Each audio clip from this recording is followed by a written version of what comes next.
Hello and Happy New Year. Happy 2026. Welcome to Paul and Andy's podcast. Hello. It's very bright and breezy. I just listened to the last one. It sounded like I was about to die. Well, you were.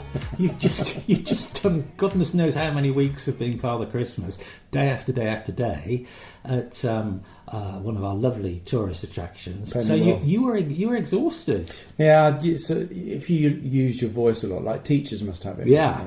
You're using your voice all the time. You do get a bit croaky. You do. Or if you go to a function or a place where there's loud music and you're having to pitch above the volume of what's around you, you end up thinking, oh, I've got a bit of a sore throat. And also you go down a register. Yeah. Your voice gets deeper because your vocal cords have been Yes. stretched. And you're not talking up there anymore. You're talking down like Donald Pleasance. Can I just say how lovely it is to be in the same room as you, because our last episode we actually did remotely. You were sitting in your home in Kingsbridge and I was sitting here, but you've come over today. Now, are these two things related? The fact that there's everybody in Kingsbridge is without gas at the moment, and you've come here and I've got the central heating on. Well, you say you've got the central heating on, but of course you've got a Yorkshire thermostat, haven't you? Yes. There's no reason to turn it up any more than that. I'm sitting here on two fleeces, and you said, fill that radiator. It's nothing. It's warm. Yes. But you couldn't boil an egg on it. Let's be honest. No, but that would be profligate. The Yorkshire thermostat says if you're not blue, the central heating is not going on. So that's the way it goes. Yeah, I get that. I get that. But you haven't answered the question. I had some diversionary tactic there employed by you. You're without gas in Kingsbridge. Yes, it's been in the headlines. There's a huge gas leak. Yeah. Okay, here's the story then. Go on, so, please tell us. From our point of view, Helen and I were driving to Dartmouth with Georgie, not to have a little walk around the castle or anything, but to go to Lidl's, where we like to shop in the middle ground, where you can get shopping trolleys, bicycle chains and turnips. Angle grinders. All together. Mm-hmm. And as we were driving not far from our house along the main road, we smelt gas. But we just smell gas like you sometimes in the road with this little bit of a yes. It was like, flipping heck, that is a powerful smell of gas. So much so that we decided that we better report it. So on the way on the road, we reported it to the emergency gas call centre. And of course, you've got somebody that doesn't know Devon. I don't know where you. Do you know what 3 words you are? No, we don't. We just know we're on the A381 or Bell Hill, and it's near Sigford Farm. That's it. Anyway, we reported it. By the time we got to Dartmouth, done our shop and come back, it was a major incident in the South Hams because, Kingsbridge, Marlborough and Salcombe all completely cut off from gas because a farmer or a contractor in trying to put up a new fence post had inadvertently gone through the gas main. Oh. So much so that apparently the pressure is such with gas, because it would have to be for servicing about 5,000 homes, that when he breached the pipe, it actually blew his JCB up in the air by a few feet. It was kind of like yeah, and that was why it smelt so badly driving along the road. So yes, they have been with have been without gas because it wasn't we. Because in our road of I think there's about 50 homes in our particular road and closes.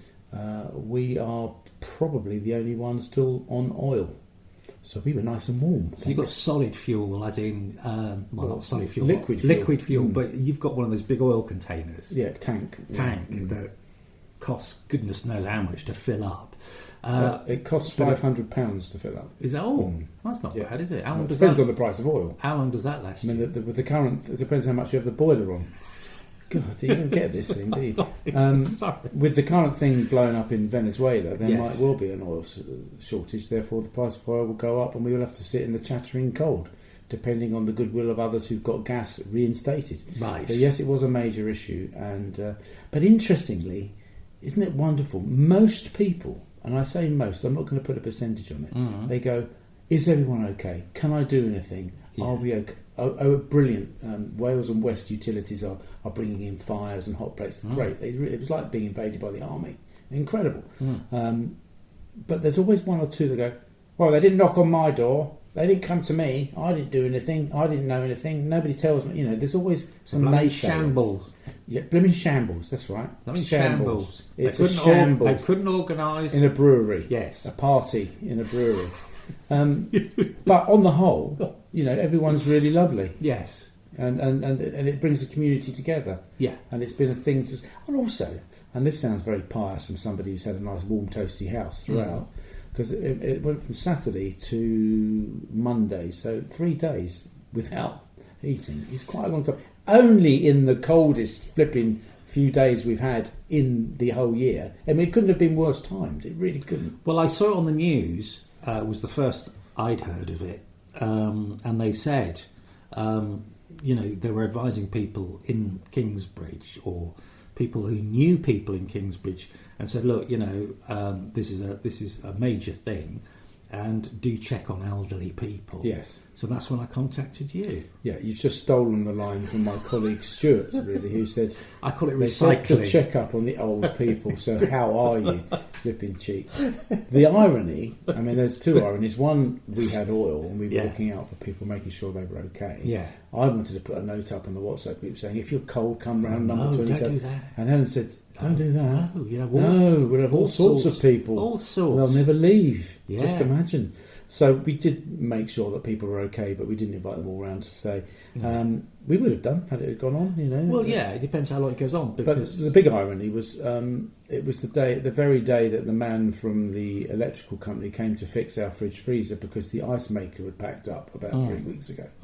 And obviously first world problems, having Christmas without an ice maker, very difficult, as you'll appreciate. But the irony of somebody coming to fix the ice maker when it's -2 and there's no heating on it. Just you couldn't even make it up. You don't have a lot of luck with your fridge freezers, do you? No, this is the second one. This is the ongoing This has got a 10-year guarantee, which Helen says will outlive me, the way things are going. And what I also want to know is, I saw on the news that the Wales and West gas people were there in Kingsbridge and Salcombe and Marlborough handing out hot plates and heaters. Yes. Do people have to give those back? Well, I don't know. Or are they going to be for sale on eBay? I would imagine that it will be more cost effective for them to keep them than it would be to go and gather them up. Although I don't know how the protocol is, because it's unprecedented. It's very, very rarely happened. I don't know when the last breach was, but probably back in the 80s I think there was something like this. Because if you think about it, you've got to employ people to go door to door to get the appliances. Immediately people are having money fired into their accounts to cover the electricity that they're having to spend, because obviously plugging in electric fires willy-nilly.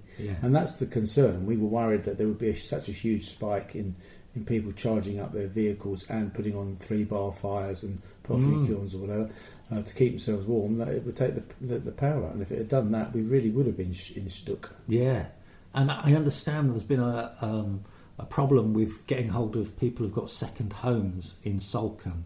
For those people that don't know, it's a big second home area, because those are the only people that can afford to buy property there. So it's very, very posh.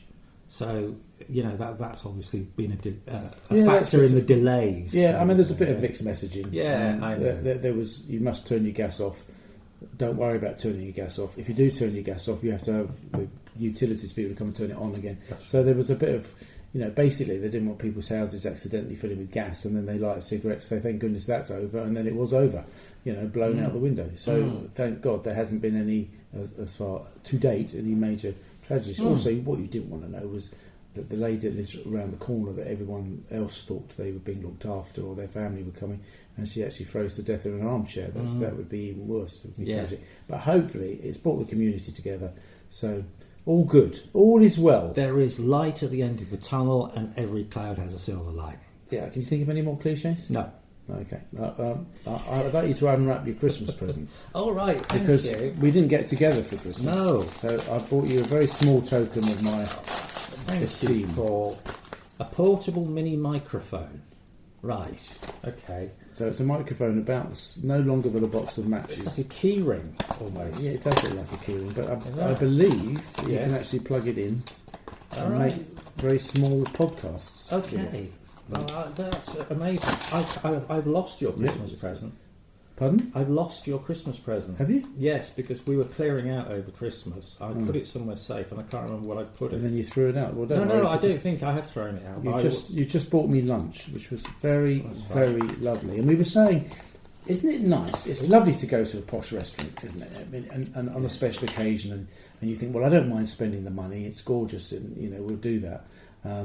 But even nicer is occasionally, and we very rarely do it. No, we don't. Just go and have some lunch, and it was a sandwich, but it was a very special sandwich. So that's my present to you. Thank you. That's really thoughtful. And I'll have lunch as the present you bought me. Oh no! I'll find it. It's in the house somewhere.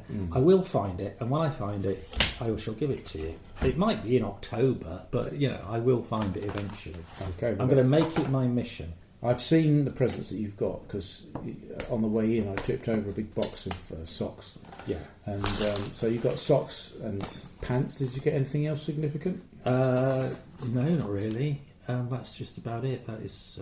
I always say to people, don't buy me anything, and they only buy me chocolate, pants and socks, and that's it.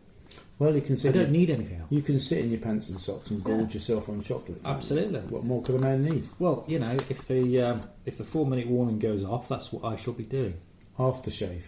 Oh, I got some aftershave from Sally. Yeah. I got some very nice aftershave. Shame you're not wearing it. Oh, I am actually. Oh, are you? Yeah, but it fades quite quickly. Or I do, one of the two. But of course, with the aftershave, the eau de cologne that you get. Yeah. And forgive me having a rant, but the aftershave I got, I poured it. I'm in the bedroom. It's not completely bright because the sun's only just come up, and I take the top off, and I'm looking, and I squirt it, and of course it isn't where it should be at all. The nozzle thing is black on a black thing. You can't see it. And I've squirted it in my eye. So I'm going to write to bloody Burberry and say, very nice aftershave, thank you very much. But why not make the little nozzle thing white? Exactly. So that I know where it is. Even better, use the same luminous paint they do on alarm clocks. Yes. And so it glows in the dark. So you could take it under the bed sheets and do it there. Well, no, just so that if you're getting ready in the morning in the dark, not wanting to wake the rest of the household up by putting lights on, and you're in the bathroom thinking, I'll just put some aftershave on, you can see where the green thing is. Well, you can. So what you're advocating really is luminous nozzles. Yes. Yeah. We what do we want? Luminous nozzles. When do we want them? Now, or before next Christmas. But the same thing happened. A similar thing happened in the blooming shower. Got some lovely, toiletries, men's toiletries. And in fact, I've got a bit of it on my hand now. It's really nice, but if there's conditioner and there's shampoo and there's gel, they write it in the tiniest. I mean, it's like 2 point or whatever. Now, when you're in the shower, even I know I'm old and I need glasses, and I don't wear glasses in the shower because I don't need to see everything, with clarity, shall we say. I'm pleased not to. But I do want to know that why don't they not put it bigger? Can they not colour code the bottles? Well, so red is shampoo and blue's conditioner. I'm not even asking them to do that because branding is key. So if it's got a copper-coloured sort of branding colour, then that's fine. But why not put a big C or conditioner in large so you're not putting the wrong thing on at the wrong time? Why? If there's anyone out there in marketing, I want to know the answer to this. Because it does irritate me. It's the problem as well in hotels because now they lock the shower gel and the shampoo in, and they're on those squirty bottle things. So you can't actually pick them up and bring them closer to your face to have a look because if you're short-sighted, you have to bring your face closer to the bottle. Yeah, I know, but you can't always get near it, and there's sometimes a metal bar obscuring what it actually is anyway. So I think colour coding is the way to go, and this doesn't help people who are colourblind, of course. No. But it would help the rest of us. Well, what do people who are blind do? Braille. But so is there Braille on these? I don't know.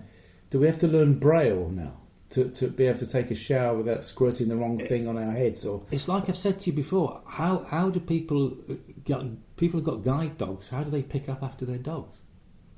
I've never considered that. Well, I do. These are the sorts of things that keep me awake. But in the morning. If somebody's going to allow their dog to poo on the pavement, then I'm okay with blind people doing it. Well, I wouldn't be as a blind person. If I was blind, I'd be thinking, I'm not going to take the dog out. I don't want a guide dog actually because I'd be expected to pick up, and I don't want all the grief from people. Is there not some sort of harness that could be put on the back end of a dog? You know, like you put a harness on the front end. Nappy type thing. Well, yeah, but it could be just, on horses. Yes. They have, when they're on Horse Guards Parade, the gentrified horses, they have little bags to catch the horse muck. Yeah. Oh, I didn't know that. They could do that with a dog, couldn't you? You could have a little... Well, it depends on the dog, but I suppose it's going to be a Labrador or an Alsatian if it's a guide dog, isn't it? So it's going to be a fairly decent size. Well, they could have a decent-sized bag on. Yeah. I mean, you could even have a little bell, so as it knocks past the bell on the need way to to the know. sack, then you'd know that the dog poo bag was... I'm just writing was this down for Dragon's Den, sorry. Right, It's really good, Paul. You haven't got patent pending, have you? I haven't got anything pending. Oh, good. Right. So what I don't understand also is we may have touched on this before because we've been ranting for over a year now, but why do people who bag up their dog poo, so they've actually put dog poo bags in their pockets, taking their dog out on a walk, very commendable. Hello, how are you? Very nice. Walk round the corner, pick up the dog's poo in the bag, tie a knot in it, and then put it on a wall. I don't know. What I don't want to be angry. Or hang with it on them. a branch. I really don't want to be angry with them because I can cope with the anger. I can process that. But what I want to do is say to them, "Tell me in your head what's going on. Yeah. What's the process in your head that you think? So you'll leave that bag there, and then the next day you'll leave another bag, and then the next day are you going to pick up all the bags? Oh well, okay, kind of get that, but it's not very nice for us to look at. No. But the fact you just leave it there. Are you expecting then somebody to come along and take it? Are you? I want to get inside your head and find out why you're like that. I don't know. Maybe it's to do with the lack of bins there are generally in the world, because there's never a bin around when you want one. Well, that's I'm because sorry. they're I'm worried sorry. about The other day, I bombs know what you. and Yeah. But I'm shouting you down simply because somebody let their dog poo about 2 metres from a dog poo bin, and if they'd have picked it up and looked around, they would have seen it. I mean, it's anyway. Sorry about that. I just have to get it off your system. It's good to get it out of your system, Paul. So, what have you got planned then coming up? This is we are in January now. We've left the festivities behind. That's it till August, isn't it? Is it? Well, in terms of that, then it'll start again. Oh. It gets earlier every year, so it'll start again in August. Oh no, I don't think so. The festivities. We did put our tree up and our decorations up early this year, so I am ready to take them down. But because older daughter Molly's coming back tomorrow, it seemed a bit churlish to strip everything out for when she comes back. How old is she? 22. Well, it's not 10. No, I mean, but, she'll probably laugh and say, "I don't know why. Yeah, didn't expect you to keep them up for me." And then we'll be packing them up furtively while she's there. Well, yeah, but I mean, I don't know. It's odd. I think parents are guilty a bit of treating their children like children, even in their 20s. Well, there's an element of that, but they will always be our children. I know they'll always be children, but they're not always children. Do you know what I mean? Well, they'll always be children. No, they won't. Well, they are. They're not. Biologically, they'll always be our children. No. Well, not our children. There will be offspring, but children, they kind of grow out of being children at about 13. Or 8 these days. Which reminds me, if you've been following our podcast, you will know that one of the presents I bought for Helen for her birthday back in December was a DNA test. Oh, it was, yes. And you made great mirth about the postman knowing because it was not in a proper wrapper. Well, the result of that DNA test still isn't back with us. It's in transit. Now, this was quite a lot of money, this test. Yeah. I'm not going to name the company because it could be libelous, but they need to pull their fingers out. There's not many companies doing this. I paid quite a lot of money for this testing thing to find out Helen's history and medical propensities and things like that. And it's been for processing. It's gone to Holland. It has to go to America. It's in transit. But it's been in transit for 2 months. And that's not good enough. It goes to America? Apparently. Well, that's dangerous, isn't it? Well, that it is if they get hold of the information. Not as dangerous as Venezuela. If you've got any sort of I don't know foreign DNA that's not American or you could be in trouble. Well, the worst thing about it is that she's Welsh. Right. So I mean, I don't know what that's going to preclude her from. There's nothing wrong with that. No. Do you know? Funny synchronicity of the story, looping back to the gas man. Gas man comes along to check on all the properties. Yeah. I go out to say, would you like a cup of tea? And to gloat about the fact that he won't be coming to us because we haven't got gas. And I said, "Oh, where are you from?" He said, "Wales." He said, "Yeah, that's right. That's very good. You've spotted my accent." I said, "Oh, well, I tune into Welsh accents because my wife's Welsh." It does say Wales and West on the van. It does, yes. But I said, "Where are you from?" He said, "I'm from just outside Cardiff, a little place. You won't have heard of it, called Sully." I went, "Sully Island. Is the captain's wife still open?" That's a pub, by the way. It's not me being crude. Oh. "Is the captain's wife still open?" He said, "Yeah." And I said, "I've stayed there. I've fallen asleep in that pub." What are the chances? I love it when that happens, don't you? I bet you, when he left, you went, "Diolch yn fawr." He didn't, actually, no. I bet you did. Well, I was clearing my throat. Anyway, you've dodged telling me about what you're going to be doing. Some more singing, aren't you? Yes, first rehearsal tonight of 2026. We had, after we sung in the old people's homes and Plymouth Market in the run-up to Christmas, we've had Christmas and the rest of the time off. And we're back tonight, so that will be nice to see everybody and find out what we're doing for this year. Well, what are you doing? I don't know yet, because we haven't been yet. Not carols? No, but we will be doing in August. My mum always used to do that. Yeah. I said to you, "What you do? You don't know, we haven't been..."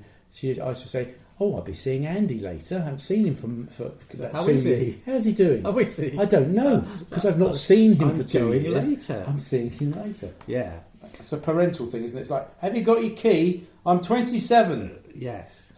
Yeah, no, I haven't. The funny thing is, you say that. Like my mum would say, "Lovely to see you. Have a safe journey back. Have you got everything?" Yeah. No. No. I've left something extremely I've important chosen on the bedside to leave. table next to the standard lamp, the table lamp. And then, of course, the last laugh is on you. You drive up, they phone you up and go, "Will you be wanting your charger for your phone?" Yeah. I know. So you just can't do it, can you? And my parents, whenever I get back from visiting them, because they live in Yorkshire and I live in Devon, obviously. Obviously, you're right. They always say, "Let us know when you're back." I have to ring them up. Do you still? Yeah. Do you forget? Comes back to what you were saying about always being children, you see. Yeah, we are. And there's nothing wrong with that. No, I don't see it as a major problem at all, but I always like to, but I have to gauge it, because it usually takes me about 5 hours to drive from my parents' house to here on a good run, okay? I've actually done it in 3.5. Blimey. I know. That was before all the speed cameras came in. Yeah. A long time ago. So I have to be really careful that I don't, if I have done the journey quicker than expected, I have to wait half an hour before ringing them to say, "Just got in, I'm back now, I'm back okay," so that they don't go, "Well, that's too quick. What speed were you doing?" And all that sort of stuff. So I have to be very careful. Yeah, well, it's good that you are, and it's good that they check. If they, I used to do that, but then there was one time that I forgot, and it really spooked them. And I said, "Oh, I'm so sorry, but please don't. It doesn't. Like just remember, Paul. Just do it." And of course, I can't do it now because they're in heaven, so I can't let them know at all. But you still hear their voices. Yes. Our kids will always hear their voices. They will hear, "Don't be too late. Will you turn all the lights off? Mm-hmm. Have you had something to eat? Don't put that on there." And no, we can't have the heating on. Well, go and put it on. It's flipping freezing. No, it's fine. Just put another jumper on. It'll be okay.